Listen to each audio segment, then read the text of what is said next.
मासूम बच्चों समेत हजारों अमवात, खरबों का नुकसान, पूरी दुनिया की इकोनॉमी को जबरदस्त झटका। ये सब हुआ है 3 खौफनाक महीनों में। 28 फरवरी 2026 को अमेरिका ने अपनी सुपर पावर होने के गरूर में और अपने बेबी चाइल्ड इसराइल को बचाने के लिए ईरान से पंगा तो ले लिया, लेकिन अब 90 दिन की कोशिशों के बाद भी वाशिंगटन व्हाइट हाउस कोई नतीजा हासिल नहीं कर पा रहा। अमेरिकी सदर अपने आप को इस दलदल में मजीद फंसता हुआ देख रहे हैं और निकल नहीं पा रहे। अमेरिका और इसराइल जंग के शुरू के दिनों में ही हार चुका था। पहले दिन से ही अमेरिका लूजर था। इतने बड़े एयर स्ट्राइक्स के बाद ईरान ने जवाबी वार किया तो अमेरिका और उसके मिडिल ईस्ट के दोस्तों को मुंह की खानी पड़ी और मुंह खुला का खुला रह गया। ईरान ने जिस तरह मीडिया नैरेटिव पे कंट्रोल किया और काबू किया, वो अमेरिकी सदर की कैलकुलेशन भी नहीं था। ईरान ने जो हाल इसराइल का किया उसकी मिसाल भी तारीख में नहीं मिलती। स्ट्रेट ऑफ हॉर्मुज पे मुकम्मल कंट्रोल करके ईरान ने जो इकोनॉमिक फ्लैश पॉइंट चोक किया, उसके बाद मिडिल ईस्ट की सांसें भी दुश्वार हो गई। अब दुनिया तमाशा देख रही है कि अमेरिकी सदर ईरान से कोई डील ले पाते हैं या नहीं, इज्जत से निकल भी पाते हैं। क्या ईरान उनको कोई रास्ता देगा, कोई ऐसी डील जो अमेरिकी सदर को कोई विक्ट्री का कोई एक छोटा सा नैरेटिव भी दे सके। ये वही अमेरिकी सदर हैं जो कुछ हफ्ते पहले टीवी पर आकर कह रहे थे कि उसने ईरान की नेवी को तबाह कर दिया है, मिसाइल्स को मिट्टी में मिला दिया और अब ईरान के एनरिच्ड यूरेनियम को निकाल के ले जाएंगे।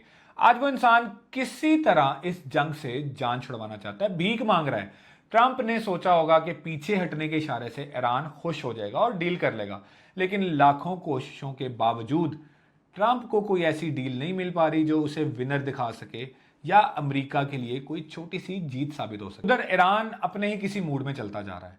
ना डील करने की उसे कोई जल्दी है, ना ही जंग से बाहर निकलने की। उसे पता है कि उसने दुनिया के सबसे बड़े सुपर पावर को गर्दन से पकड़ के रखा हुआ है। ईरान जानता है कि आज नहीं तो कल ट्रंप को उनकी शर्तों को मानना पड़ेगा, क्योंकि अमेरिका के पास ज्यादा है लूज करने को।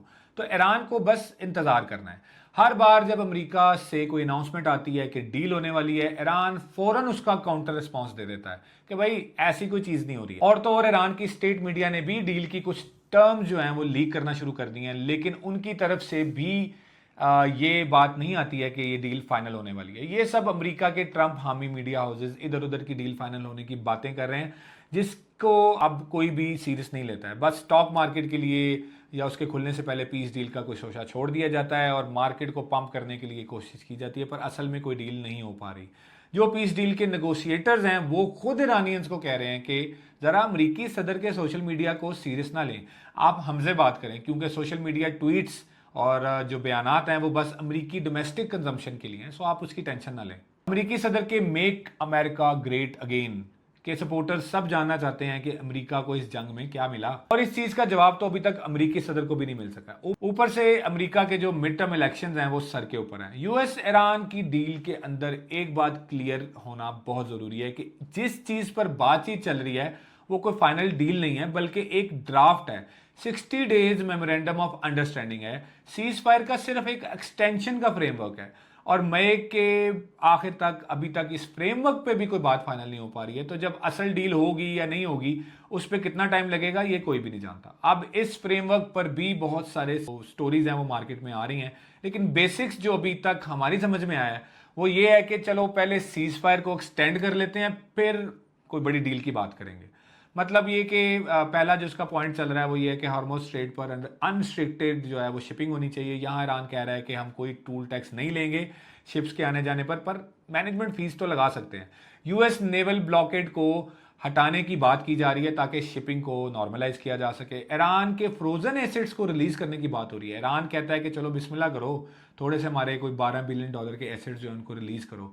अमेरिका कहता है कि भाई पहले न्यूक्लियर डील की बात करो, फिर एसेट्स रिलीज करने की बात करेंगे। उसके अलावा एक 60 डेज विंडो बनाने की बात हो रही है, जो कि एनरिच्ड यूरेनियम है ईरान के पास, उसका क्या करना है उसके ऊपर बात करेंगे। साथ ही जो इसराइल लेबनान पे हमले कर रहा है उसे खत्म करने की बात की जा रही है। और इसके अलावा जो ईरान ने शर्त रखी है या जिससे पहले शर्त रखी थी कि हमें हर्जाना दो, हमारा नुकसान पूरा करो, उस पर अमेरिका की तरफ से ये कहा गया कि भाई हम हर्जाना तो नहीं देंगे, लेकिन $300 बिलियन की छोटी सी इन्वेस्टमेंट जरूर कर देंगे ईरान में। लेकिन सबसे इंटरेस्टिंग चीज ये है कि इस बेसिक फ्रेमवर्क में जो ये एमओयू के ऊपर बात चल रही है उसमें ईरान के बैलिस्टिक मिसाइल प्रोग्राम को डिसमेंटल करने की कोई बात नहीं है, ईरान के प्रॉक्सीज को कंट्रोल करने की कोई बात नहीं है, ईरान की तरफ से कोई परमानेंट न्यूक्लियर कमिटमेंट्स हैं जो वो कोई नहीं दी गई हैं। IRGC ने जो साफ कहा है कि न्यूक्लियर इशू इस स्टेज पर डिस्कस ही नहीं हो रहा, ना ही कोई कमिटमेंट दी जा रही है, ना ही दी जाएगी अभी। ये बात ईरान अच्छी तरह समझ चुका है कि अमरीकी सदर सिर्फ ताकत को समझते हैं, वो ताकत को ही रिस्पेक्ट करते हैं और ईरान बिल्कुल वैसा कर रहा है। ये बात फैक्चुअल भी है। अगर आप देखो तो अमरीकी सदर ने बेशुमार लीडर्स को बुलाया अपने पास और उल्टा सीधा बोला उनके बारे में, पर चाइनीज सदर के बारे में एक बात भी उनके मुंह से नहीं निकलती है। उल्टी सीधी बात वो कर ही नहीं पाते हैं, क्योंकि वो जानते हैं कि चाइना कितना पावरफुल है। और यहाँ ईरान ने भी यही साबित किया है और यही स्ट्रेटेजी रखी हुई है। ईरान की इसी ताकत की वजह से आज अमेरिका डील के दौरान सबसे ज़्यादा कमज़ोर नज़र आ रहा है।